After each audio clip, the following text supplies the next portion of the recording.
Hey everyone, it's Charlie. It's September 3rd, Thursday. And unless you're, living in a badger hole, you realize gold and silver took big moves today. And I went ahead and did something that is more painful than the last mile of a marathon. I listened to a half hour of CNBC because I wanted to hear their take on it. And, they didn't disappoint. They brought the subject up.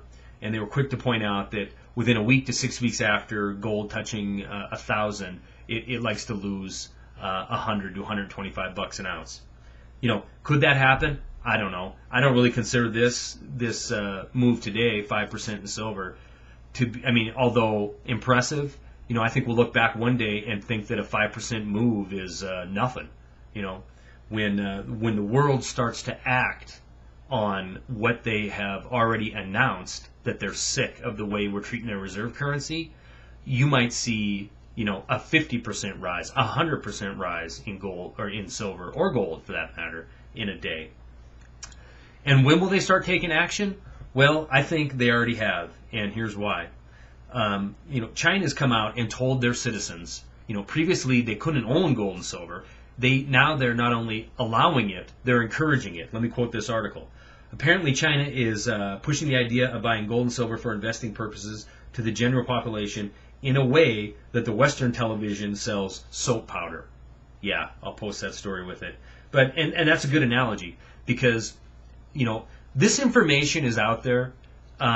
You're never ever going to see it on cable television or on your local media because they're paid spokesmen. I'm going to start to refer to them, I think, as the criminal culpable media, because they only tell you that you should be buying paper. You should be buying faith in a piece of paper, hope that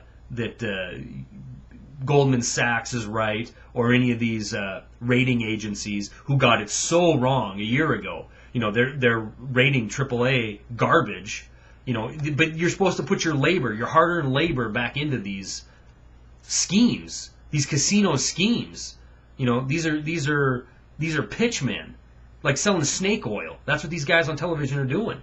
But the Chinese, they're telling their citizens who've been taking dollars for years and years and years for their plastic garbage, they're telling their citizens, take your dollars, take your wealth that you've made, and start buying gold and silver. Because as they've been announcing for months and months, that they're losing faith in the U.S. dollar. They're backing it up with action. They're telling their citizens, buy gold and silver.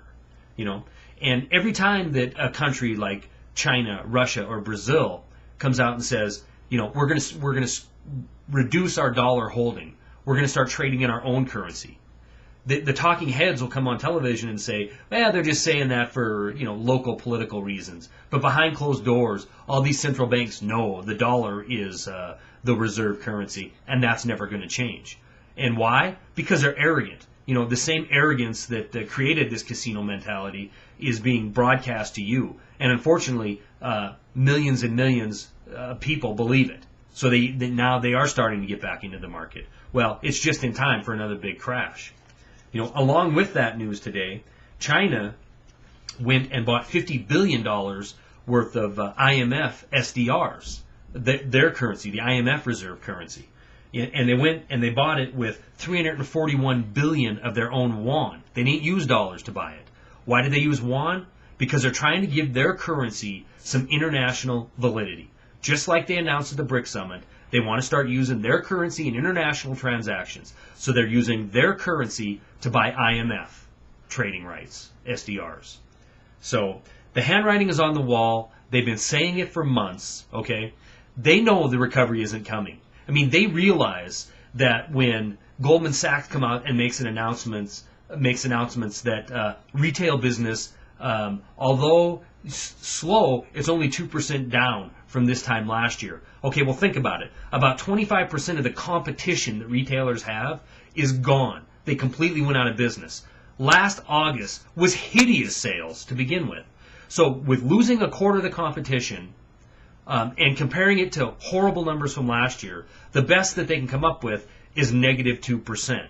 Okay, so countries like China realize that the American consumer model is destroyed. It isn't coming back. So they're looking for alternatives. Yeah, they might be helping the powers that be lower the boom slowly on the American people. And that's exactly what's going on. This, instead of a major fast crash, it's a slow, drawn out, bleeding out of the wealth of Americans. What's left of it.